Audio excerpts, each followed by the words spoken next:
আমি আল্লাহর ছেলে নাই মেয়ে নাই, আমি বড় আদর করে তোরে বানাইছি। ও বান্দা, তুই জবানটা দিয়ে যখন আল্লাহ বলে ডাক দিবি, আমি আল্লাহর কুদরতি অন্তরে তুফান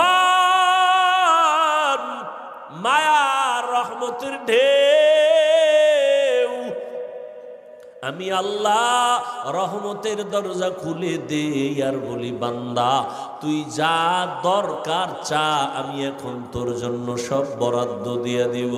এই জমিনে আল্লাহর কাছে ভোর রাত্রে কান্না ছাড়া কেউ কিছু পায় নাই। যত নবী, যত সাহাবায়ে কেরাম ওই রাতের কান্নার আওয়াজ, যত আল্লাহর খাঁটি গোলাম সবাই ভোর রাতে কান্নার আওয়াজ দিয়েছেন।